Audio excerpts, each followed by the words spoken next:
Himalaya cotton வேட்டிகள், ஷர்ட்டுகள், wedding celebration. பெரும்பான்மையை யார் பெற்றாலும் அவங்க நேரடியாக ஆட்சி அமைக்க போறாங்க. ஒருவேளை பெரும்பான்மைக்கான இடங்கள் குறையுதுங்கிற போது வேறு கட்சிகள்கிட்ட இருந்து ஆதரவை பெற்று ஆட்சி அமைக்க போறாங்க.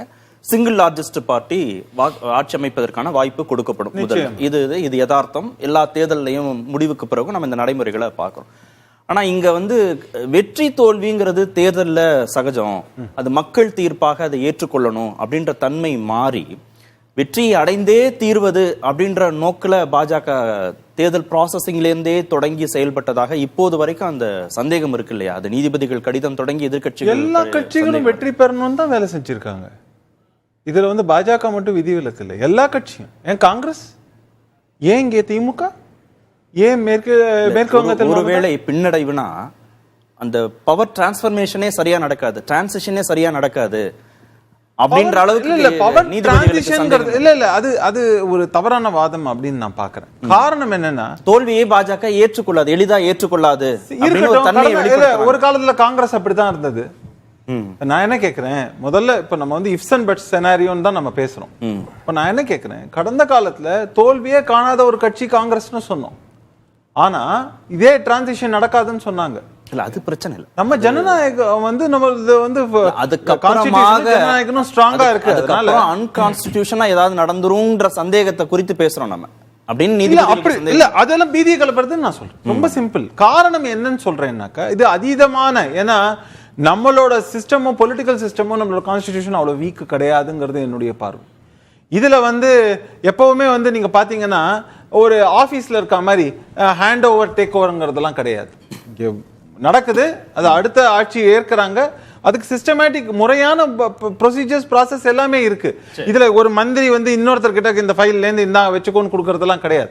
எல்லாமே ஆபீசர்ஸ் இருக்கு, ஆபீசர்ஸ் இருக்காங்க, சிஸ்டம்னு இருக்கு, எல்லாமே இருக்கு. ஓகே திரு சஃபி, பாஜகவை தேர்தல் ஜனநாயகத்திற்கு எதிராக, அரசியலமைப்பிற்கு எதிராக, மக்கள் தீர்ப்புக்கு எதிராக கட்சிகள் நிறுத்திட்டு இருந்தீங்க. இப்போ நீதிபதிகளும் நிறுத்த தொடங்கியிருக்காங்க. அது தேர்தல் ஜனநாயகத்தின் மூலமாக ஆட்சிக்கு வரக்கூடிய ஒரு கட்சியை அப்படி பிராண்ட் பண்றது சரிதானா? இல்ல, ஒரு அலார்மிங்கான ஒரு விஷயம் வரும்போது இந்த மாதிரிப்பட்ட நடுநிலையான ஆட்கள் வெளிவருவதும், இதை பற்றி மக்களிடமும் உரிய அந்த ஆட்களிடமும் எடுத்துரைப்பது எனக்கு தெரிஞ்சு இட்ஸ் டெமோக்ரஸி. அண்ட் இந்த மாதிரி விஷயங்கள் இருக்கிறதுனால தான் இந்தியாவுடைய சார் சொன்னார் இல்லையா, கான்ஸ்டியூஷன் ஸ்ட்ராங்கா இருக்குன்னு. கான்ஸ்டியூஷன் ஸ்ட்ராங்காவே இருக்கணுங்கிற விஷயத்தை நம்ம சொல்ல பயமுறுத்துறது இல்லையா? பாஜக ஆட்சிக்கு வந்தா நாடாளுமன்ற ஜனநாயகம் இருக்காது, எலெக்ஷன் நடக்காது, இல்ல இதை மாத்திடுவாங்க பயமுறுத்துறது இல்ல. அதோட நீட்சி தானே இது. இல்ல கார்த்தி சார், என்னன்னா ஒரு 2 நாள் முன்னாடி ஒரு விவாதத்துல நான் பங்கெடுக்கும் போது பாஜக ஒருத்தர் நண்பர் வந்தாரு. அவர் சொல்லும் போது இந்த தேர்ட் எலெக்ஷனே எங்களுக்கு பிரசிடென்ஷியல் எலெக்ஷன் மாதிரி வந்துட போகுது. அவங்களுக்கு அந்த மைண்ட் செட் ஆட்டோமேட்டிக்கா அப்படி சேஞ்ச் ஆகும்போது மக்கள்ல இருந்து, எதிர்கட்சியில இருந்து, நீதிபதிகள்ல இருந்து, அரசு துறையில இருந்து எல்லாருக்குமே ஒரு அச்சம் இருக்கும் இல்லையா உள்ள. இப்ப இவங்களுடைய முன்னெடுப்புகளும் இவங்க சொல்லக்கூடிய விஷயங்களும் அப்படி ஒரு அச்சத்தை ஆட்டோமேட்டிக்கா கொடுக்கும்போது இந்த வகையான விஷயமும் நம்ம கொண்டு சேர்க்கலன்னா, அதை மக்கள்கிட்ட எடுத்துரைக்கலன்னா மோசமா தான் ஆகும். ஒண்ணு சொல்லிக்கிறேன், என்னன்னா இந்த தேர்தல் நான் சொன்ன மாதிரி சிம்பிளா யோசிச்சு பாருங்க. இவிஎம் உடைய எக்ஸிட் போல்ஸ் உடைய ரிசல்ட்ஸ் பிரதமர் அவர் ட்வீட்ல கமெண்ட் பண்றாருங்க. இதுவரை ஹிஸ்டரியில் நடந்தது கிடையாது. எந்த பிரதமர் சொன்னது கிடையாது. இந்த மாதிரி எக்ஸிட் போல்ஸ் வச்சு அவர் தன்னுடைய இதை சொல்றாரு மோடி அவர்கள். வந்துரும்னு சொல்லலாம், வந்துரும்னு நம்பிக்கை வெளிப்படுத்த இல்லைங்க. எக்ஸிட் போல்ஸ்ங்கிறது நம்ம எல்லாருக்குமே தெரியும் என்ன மேனிபுலேஷன் சொல்லிட்டு. நான் ஒண்ணு சொல்றேன், இன்று முத்தமிழ் கலைஞருடைய பிறந்த நாள்.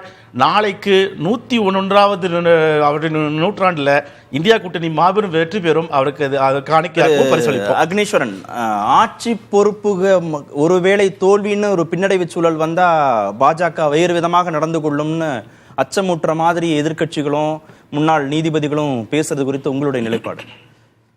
உண்மையை வெளியில பேசுறாங்க. இவ்வளவு நாள் காலம் கழிச்சதுக்கு பிறகு நேரு பண்டிதர் மாதிரி 3வது முறையாக நாங்கள் வருகிறோம் அப்படின்னு சொல்றீங்க. ஆனால் நேரு பண்டிதர் மாதிரி இங்க ஆட்சி அரசாட்சி முறை இருக்குதா? இல்லையே. எல்லாமே வரி. ஒரு சாதாரண இருட்டில் போகும்போது ஒருத்தர் புடுங்கினா அது பேர் வழிப்பறி. அரசாங்கம் சட்ட ரீதியாக புடுங்கினால் அதற்கு பேர் வரி. அதுதான் நீங்க வாக்களித்து தானே அது நடக்க போகுது. ஆனா வாக்களிக்கிறது 150% ஏத்துங்க அப்படின்னு எந்த அரசுக்கு யாரும் சொன்னதே கிடையாது.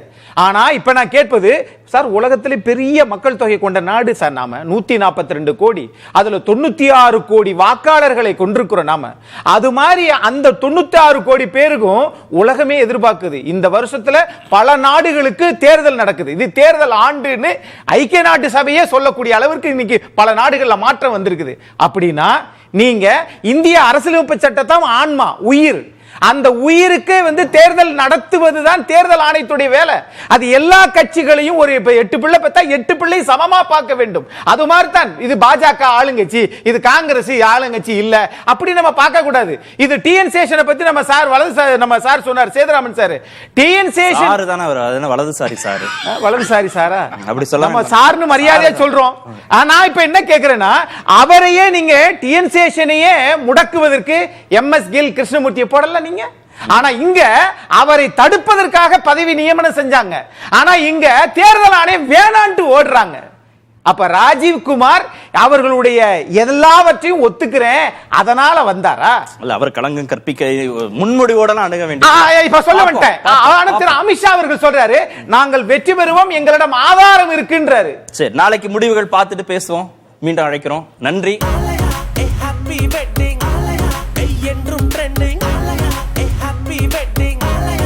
ஆலயா காட்டன் வேட்டிகள் ஷர்ட்டுகள் வெட்டிங் செலிப்ரேஷன்.